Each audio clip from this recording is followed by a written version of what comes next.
কোরআন এমন এক জীবন্ত মহাগ্রন্থ, এখনো পর্যন্ত পৃথিবীতে যত অমুসলিমেরা ইসলামে আসে বেশিরভাগ মানুষ কোরআন অধ্যয়ন করে ইসলামে আসতে বাধ্য হয়। কোরআনে কারীমের অলৌকিকত্ব এরকম যে কোরআনের তেলাওয়াতটা ইটসেলফ একটা মানুষের ভেতরকে, মনোজগৎকে পরিবর্তন করবার জন্য অনেক বেশি হেল্পফুল হয়। আমাদের বাসা বাড়িতে কোরআন তেলাওয়াত নাই। অনেকে তেলাওয়াত করেন সরবে না, নীরবে না, কিছুটা সরবে।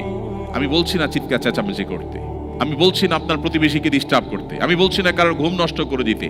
আমাদের নবীজি সেটা শিখান নেই আমাদেরকে। এক ব্যক্তি মসজিদে নববীতে একটু জোরে তেলাওয়াত করছিল, নবী করিম সাল্লাল্লাহু আলাইহি সাল্লাম তাকে ডেকে বললেন, তুমি এই তেলাওয়াত যে আল্লাহকে শোনাতে চাইছো, তিনি বধির নন, তিনি সামিয়া, সবকিছু শুনতে পান, তুমি জোরে তেলাওয়াত করে পাশের লোকদের ডিস্টার্বের কারণ কেন হচ্ছ? সো আমরা সেইভাবে তেলাওয়াতের কথা বলছি না, কিন্তু কিছুটা সরবে তেলাওয়াত হলে বাসা বাড়িতে শয়তানের যে আক্রমণ, অ্যাটাক, সেটা থেকে আমরা সেফ থাকি, আমাদের বাচ্চারা সেফ থাকে।